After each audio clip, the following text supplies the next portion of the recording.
Hello and welcome to another edition of Press Pass on GNAT-TV. Today is Wednesday, August 23rd, and we're pleased to have you with us. I'm Andrew McKeever, the news director at GNAT-TV's News Project, and it's a pleasure to be joined by two old friends and former colleagues today on our panel who are here to discuss some of the major stories of the past couple of weeks and how they might have some implications going forward. On our panel today, we are pleased to have Jim Therrien, who writes for the VT Digger, as well as the Bennington Banner and Manchester Journal. And also pleased to have with us for the first time, Mr. Mark Rondeau, who is the night editor of the Bennington Banner. And gentlemen, great to have you with us today, and thanks for making the time to be with us. Thank you. Well, we've had a busy couple of weeks, I think it's fair to say. And of course, the lead story, I suppose, of the past week or so is the primary election that took place on August 14th. That seems like a good place to start our discussion today, going from the statewide level down here to the local. Obvious place to start, I guess, is the governor's races. In both parties, I suppose the outcomes weren't too surprising. Phil Scott, the incumbent governor, won the Republican primary with about 65% of the vote. He got 24,112 votes. To challenger Keith Stearns' 11,669, or roughly 31.5% of the vote. Mr. Stearns was making his first try for political office, and clearly probably got some, a boost there from the folks who thought the changeover in the gun laws or the Second Amendment question were a driving factor for them. On the Democratic side, Christine Hallquist won 27,662 votes, or almost 40% of the Democratic primary votes, finishing ahead of James Ehlers, who got about 18% of the vote, or about 12,600 votes. Brenda Siegel and Ethan Sonnenborn divided the remaining 24%. I guess, gentlemen, what do you think of that? Were there any surprises to those results, or was that pretty much what we might have expected? I think it pretty much expected. Hallquist was a very strong candidate, and I'm not surprised that the challenger to Scott did well, given the gun issue and the controversy with that. I think Ehlers seemed to be the favorite at first, but I think Hallquist really ran a good campaign, and when she came down to the banner, we all thought that's a good one, and as long as there's not discrimination against her, she'll win, and it looks like it was pretty easy, the victory. Well, it's interesting when we drill down a little bit and look at some of the results of local towns in the voting. Jim Ehlers took Bennington. 496 to 452 votes for Christine Hallquist.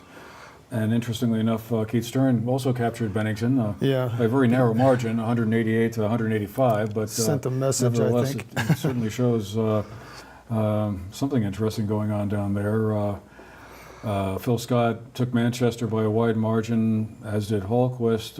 Although Brenda Siegel, it's interesting to note, was the second place finisher in Manchester. She was a very good speaker, I thought, and we may be hearing more maybe some her, other time she'll run again. She was so impressive. Ethan was good too. I liked him.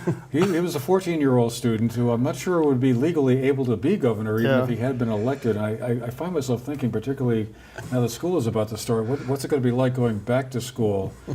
I'm thinking after being out on the campaign trail all summer or whatever. And he seemed to be ready for the talk shows. I mean, he wasn't flustered, and he could always come up with a good line. I'm trying to think, what does he do for a follow-up here? But anyway, it'll be interesting to see, I think, when we look at Hallquist, I mean, what the transgender factor might be. I mean, obviously, she got a lot of national attention the morning after the primary. She was on the national press, and I'm sure national money to follow, which may provide an interesting boost. Well, I would think there may be national money coming in from the gun lobby also towards the Scott. That's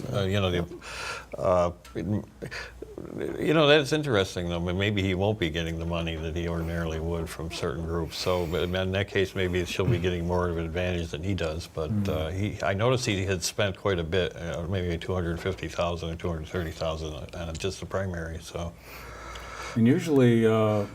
First-term incumbents cruise to re-election in Vermont, and the last time a first-term incumbent was defeated, I think it was 1962, when when Phil Hoff he won, yeah. captured the governorship. So typically Vermonters seem to kind of, basically give almost a de facto 4-year term to a new incumbent. And I know that's always been a question that's bubbled up every now and then, is whether or not we should go to a 4-year term. I mean, why not? It's really a good idea, I think, and some of the governors, like Dean, was for it, but I think mostly after he was out. I think that's the way it usually goes, is after they're out, they're definitely for it, but there's a good argument for it, for sure. Well, I think we give, you figure the first year of a 2-year term, you're kind of just getting started, trying to get your program in place, and then in year 2, you're running for re-election already. Right. And the whole dynamics change around. 4 years would seem to give a little more breathing space for someone to kind of, get their vision untracked or whatever. So we had a bunch of other races that were kind of fascinating too, kind of getting down closer to the local level here. I mean, we can start with the state senate race, I guess. Incumbent Dick Sears and Brian Campion obviously cruised to victory, both running as Democrats against, I'm not sure if there was even any opposition, but I guess they are going to be challenged by one. Well, yeah, one there person. is a Jeff Kofer, and he's from Shaftesbury, and he's libertarian. But he's just starting. He's got a website, so you could look him up, but hasn't really kept a very high profile. And he says he's going to be starting that up. He's up against a pretty good challenge with both of those guys, and he was upset about the gun legislation. That was one thing, and taxes. That's what he told me. So we'll see what happens. Well, we'll see. Yeah, that falls squarely into the long shot category, I would imagine. Quite a mountain to climb there, I would say. Stranger things have happened, I'm sure. Oh yeah, I think they have. Getting down sort of more to the state representative races in the Bennington 3 district, which is mainly Shaftesbury, and a slice of Sunderland, David Durfee, who I believe was a member of the school board in Shaftesbury. Maybe a couple of school boards. I think he was. Yeah. Defeated Tim Scoggins, who was on the Shaftesbury Select Board. I believe he was the chairman there. He doubled Mr. Scoggins' vote total, 442 to 221. And up here in the North Shore, of course, we have the makings of an interesting race in the Looks Bennington very 4 interesting. district. Yes. Yeah. Incumbent Cynthia Browning and Brian Keefe. Cynthia is a Democrat, Brian's a Republican, will be running for re-election, and they will have a third person involved in that race, Kathleen James of Manchester. She is interesting to me that Kathleen James outpolled Cynthia Browning by more than 200 votes overall throughout. She looked very strong, so that really sets up quite a three-way race for 2 seats, right? Yeah. That'll be I think an interesting race to watch, and we're going to be having all 3 of those candidates in here on October 3rd for a discussion, and there'll also be a forum in Manchester that's been scheduled for September 24th, which will include those 3 plus Linda Joy Sullivan, the state rep from Dorset, who is, I believe, running unopposed at this time. So those will all be some interesting races to watch, but clearly the race that seemed to get the most interest and attention was the state's attorney's race. Been a while since I can remember a state's attorney's race being quite this exciting. I think the challenger, Arnold Gottlieb, he's really struck a nerve with the idea that Erica Marthage is too much of a law and order, hardcore prosecutor, and he thinks more emphasis should be put on diversion and ways to unclog the court log and keep some of the people out of prison that are mainly involved with drugs and not, or could be diverted into another program that doesn't involve a conviction. Now, Erica says that she has really been involved in that herself, and she's not in favor of a drug court, which Mr. Gottlieb is, which would be a formal process with the docket and a judge to keep people on course for their whatever they agreed to do. but they're also as a nonprofit Center for Restorative Justice that has been used quite a bit, and it's in Bennington, based in Bennington now, that does similar types of diversion activities, and Ms. Marthage believes that that's a good option, and it also is free from the funding issues that you can get when you're trying to have something from the state every year. You have to renew your funding. She believes that court dockets like that are more out of style, and she thinks it's more diversion in organizations like Center for Restorative Justice to work with people who are charged, especially with drug or mental health issues, those kinds of things. So and it was kind of a close race. The incumbent won by 500 or so, but it went on for quite a while before we found out. Well, at one point in the evening, it looked There was a problem. There was a problem with the count there, I guess. So, but then they adjusted the count, and she went up another 400. Right. But this is something that I wanted to say something about. The independent option is still out there, and you have both, and in the sheriff's race too, you have the Democratic primary loser also qualified to go as an independent in November, so that it's all starting right up again. Yeah. In So that Mr. race, Gottlieb and Erica will be facing off against each other again. and you had Gottlieb Chad, as an independent. Chad Smith, the incumbent sheriff, and James Gully, who has been a police officer and instructor in law enforcement. Both pretty strong, have a lot of background, both of them, and it was a fairly close race. About 400 votes, I think. Yeah, and divided the the two sheriff there. won, but now they're both going to be on the November 6th ballot anyway. And then the other option, people can vote on the Republican side for a Democrat like Erica Marthage, and they did, and they put her on that. And I believe that the sheriff is also going to be on as a Republican and a Democrat. So The incumbent Chad Schmidt. yeah, he ran as a Democrat this time, but he has been a Republican, and he Right. got enough votes to get on. So now they're on two ballots, both of those, and the challengers are running as independents. And in the state's attorney's race, you also have a former prosecutor, who I guess you could say was dismissed from. Although the details were never revealed, she was placed on leave. Christina Rainville, Right. and she's coming out pretty. Well, she Hard came out charging with with- a She's challenging them, broadside, challenging them. I think yesterday. So Clearly feels pretty strongly that she's the most qualified of the three to be. Yeah, she's claiming that she has much more qualification, and this should be very interesting to see what comes out about why she left in 2016. I think. Well, 16 is when she was placed on leave by Marthage, and then resigned in early 2016, or left. And so that'll be interesting to see what happens there.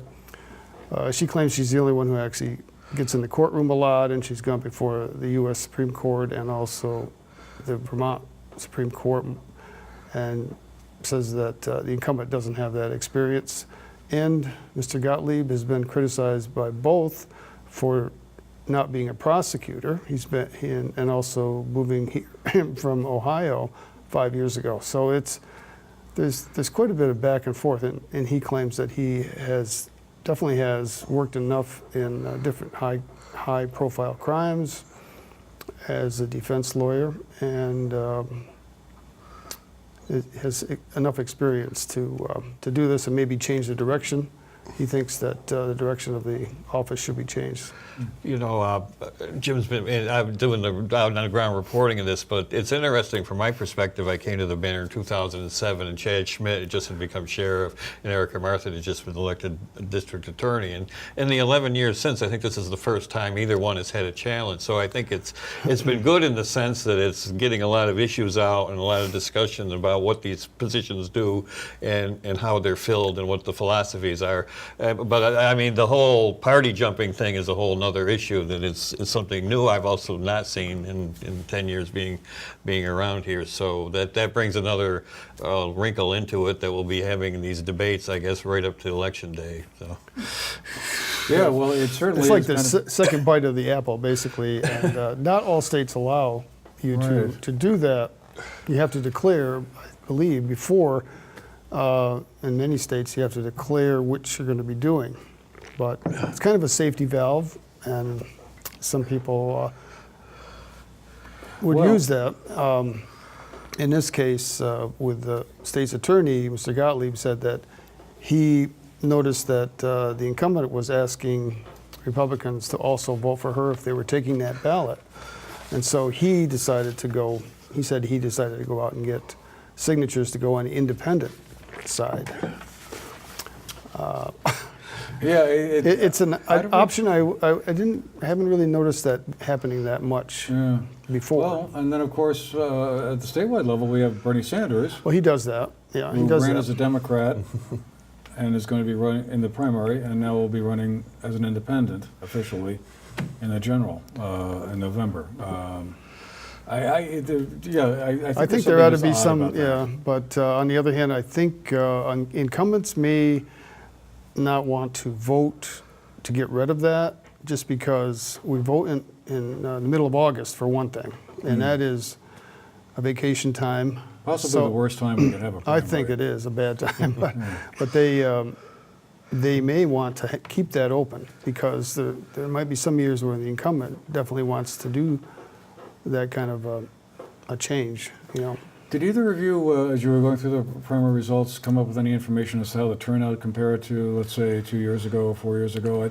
It seemed to me up here that the turnout was a lot higher than It was higher than they thought. expected. Yeah, yeah. I think we're seeing 20 something, 23%. 20 to 25, something Yeah. like that. I think 29, 27. Yeah, that's not as bad as they thought when they first predicted that. I've seen like primary turnout numbers afterwards where there was like maybe 10%, which is like shocking. But I really think that at some point they need to take a look at that August date. Yeah. You know, so many folks are on vacation or Yeah. kind of not paying attention or whatever. You can vote. A lot of people do the early ballot, but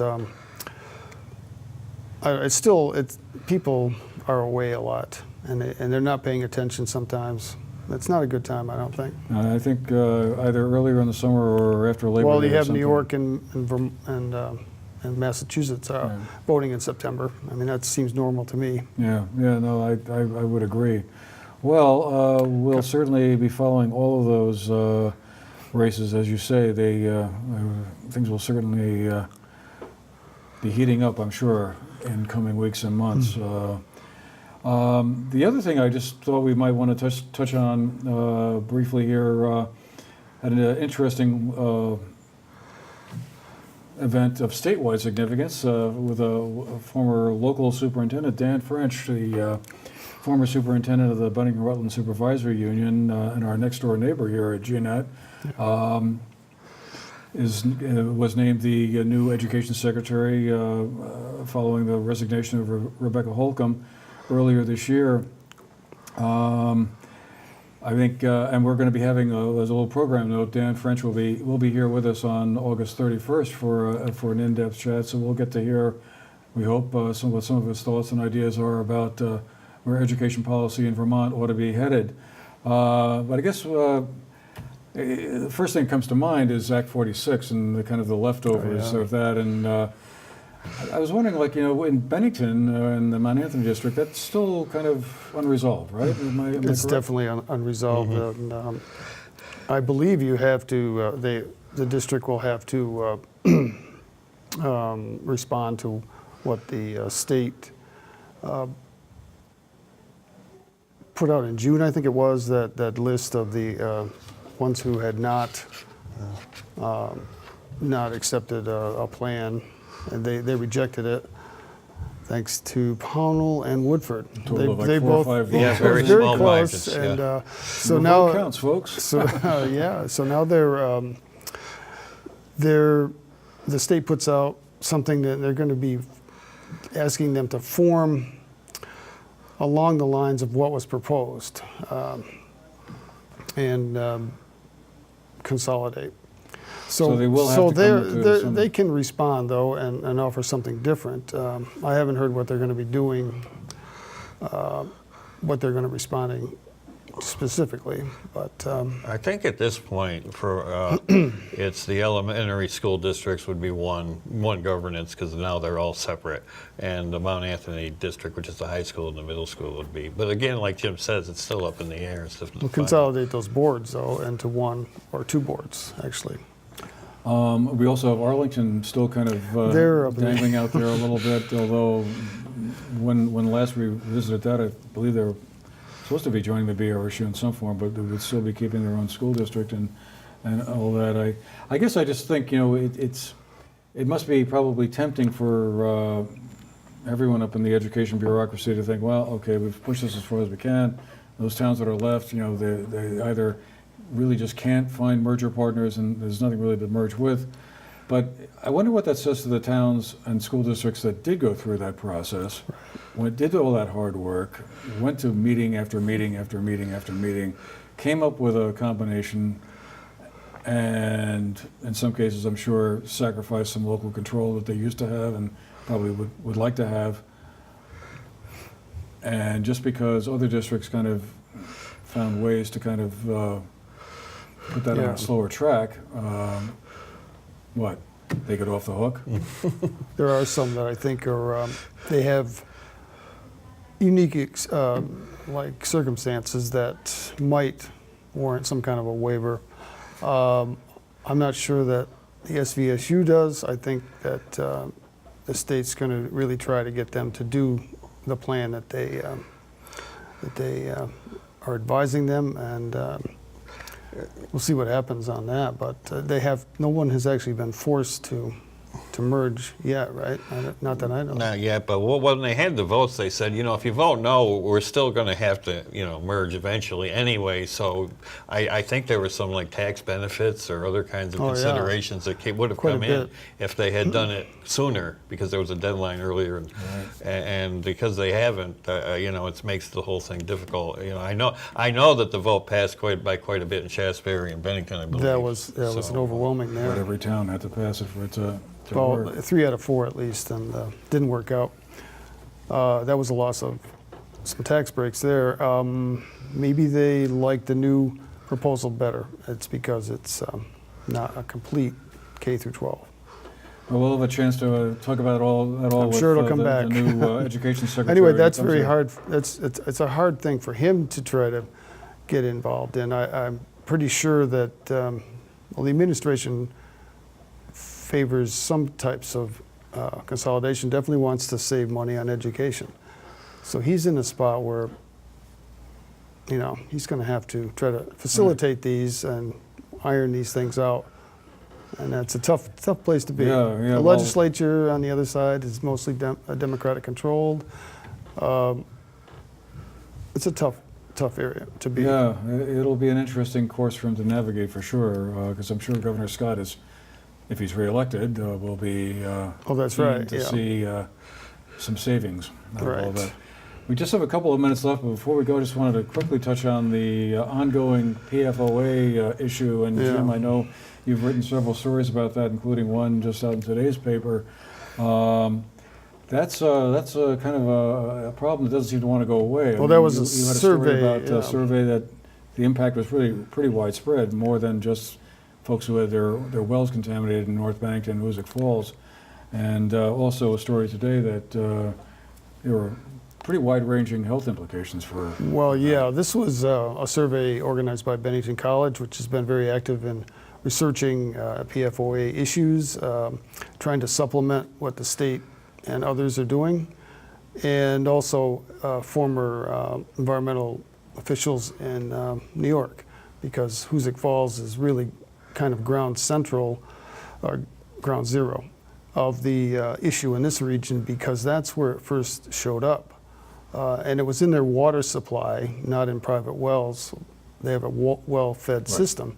So a lot of people really had some high levels and in their wells. And so they took a survey of medical conditions in that community, and also in Petersburg, which has a factory down there that used PFOA or products related to that. So that's contaminated too. And they found these conditions. There's three cancers, thyroid and colitis, different conditions that are associated through studies with PFOA. Their numbers were a little higher than a state survey, which relied on archival lists of cancer cases. And so they're saying that there's a discrepancy here. There should be more the state, especially in New York, is doing. And there should be medical monitoring of all these people that is not paid for by them, and also by the polluters. They should pay.